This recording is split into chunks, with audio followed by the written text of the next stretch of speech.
Hello students, welcome to the online physical education class. Today I will be going over the online physical education website, Google Classroom, and the activity tracker. To begin, I am currently opened up to the online physical education website. Please make sure to read through all of the directions on the home page in order to get a better understanding of the requirements of the course, as well as to navigate around.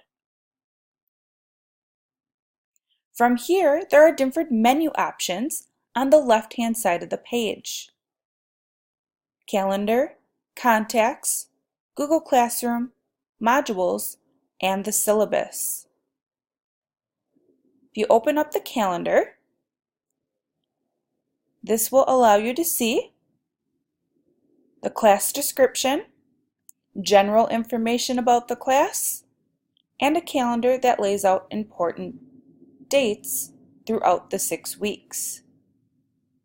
You can see here at the beginning of each week, it indicates what we will be working on that week.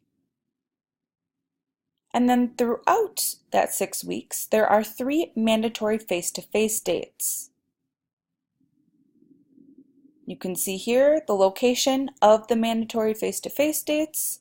The first and the last is located in the North Gymnasium, and the second mandatory face-to-face date takes place in the weight room.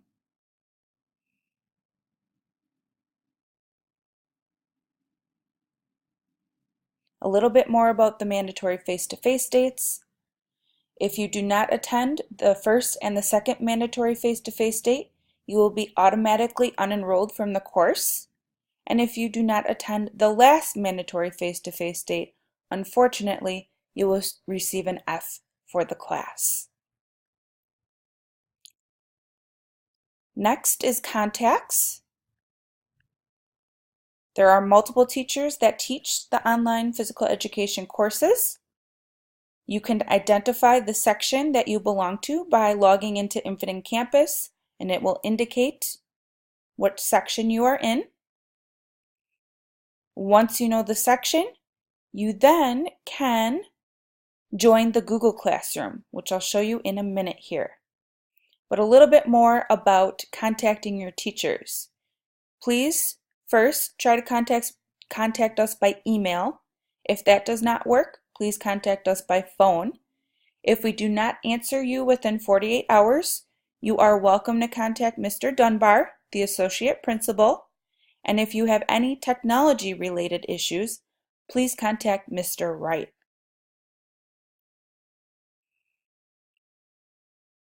Next, Google Classroom.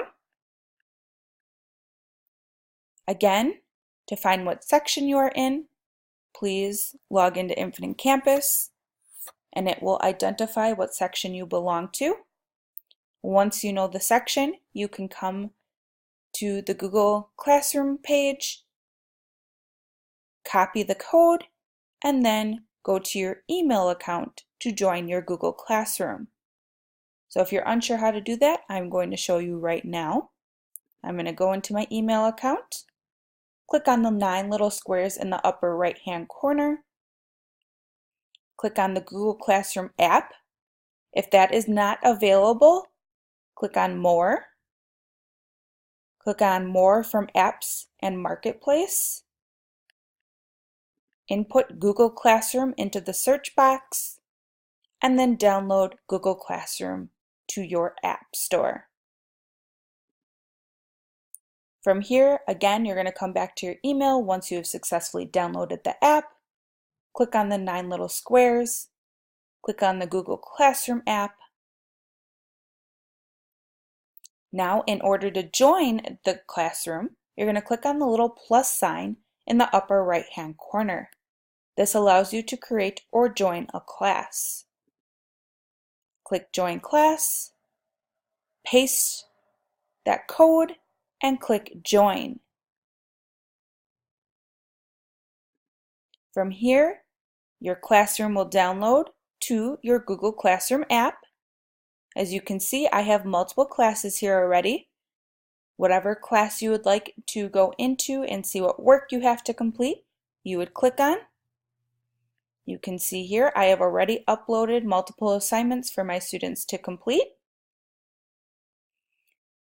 Once the teacher downloads an assignment for the week, it will automatically kick back a copy to you. You are able to complete that assignment and then submit it to Google Classroom.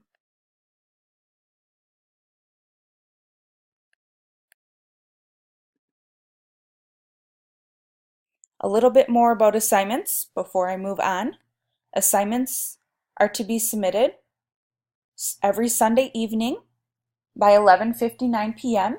If you do not submit the assignment by that 11:59 p.m. deadline every Sunday, there will be a reduction of 1 point.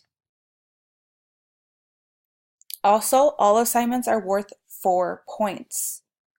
With that being said, your teachers will update Infinite Campus along the way, but please be patient. Some teachers, it may take a little bit longer as they're getting used to the layout themselves.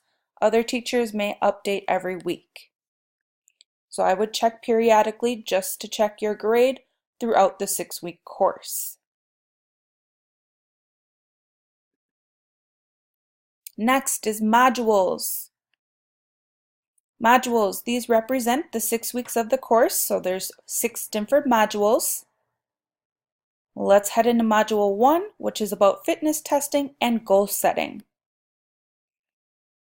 Again, make sure to read through the directions. On the top of each of the pages, there is a list of approved activities. We will talk a little bit more about this once we head into the activity tracker, but this is where you can find the activities that you need to partake in for that week. So for example, I'm just going to open this up. You can see that there is a huge list of activities for week 1. You are welcome to partake in any of these activities in order to accumulate the minutes that you need to accumulate for that week. If you do not see an approved activity on the list that correlates with that module, please reach out to your teacher to get it approved.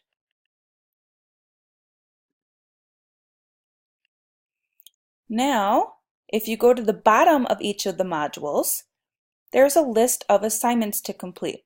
So here it lays out exactly what you need to complete for the class for that week. So then your assignments are located in the middle. Again, all assignments are to be submitted to Blackboard. And each of the modules are set up the same way. So if we go into Module 2, you can see here, list of approved activities at the top, assignments are in the middle, what to do is at the bottom. And last but not least is the syllabus.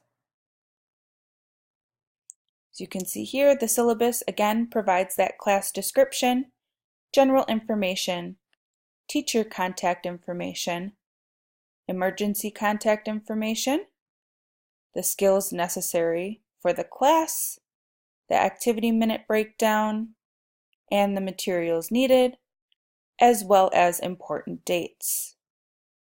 You're welcome to read through this document and print it out if you would like.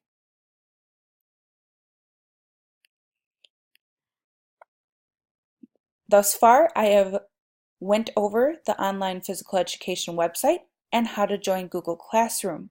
The last task today is to show you the activity tracker. In order to make a copy of the activity tracker, please go back to the home page, and the activity tracker will be in the middle. From here, you're going to click on the activity tracker.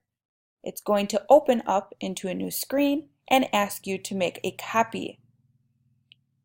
So from here, go to File, Make a Copy.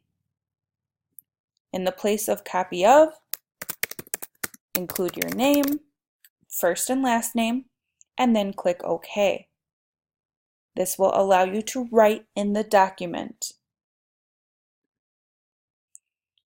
From here, there are different options at the bottom of the page. So we have the activity tracker directions, week 1, week 2, week 3, week 4, week 5, and week 6. I'm going to go through the activity tracker directions now. So the requirement over the 6 weeks is to accumulate 2,700 minutes. As you can see here, I did break that down for you. If you participate in activities 7 days a week, 5 days a week, or 3 days a week. Also, remember, on the online website, there are all of those approved activities. You must partake in those approved activities for each and every week in order to accumulate those 2,700 minutes. If an activity is not on there that you feel should be on there, reach out to your teacher to get it approved. Now, what do we include in the activity tracker? There are 5 items to include. First is the name of the activity. Examples: basketball, walking, canoeing, Pilates. 2, the number of minutes. Example, 120. 3, the component of fitness.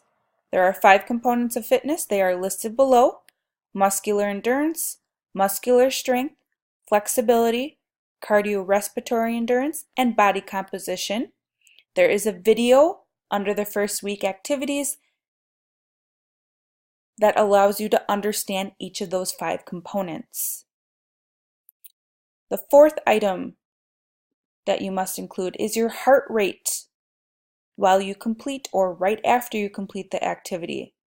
Directions on how to take your pulse or find your heart rate are located below.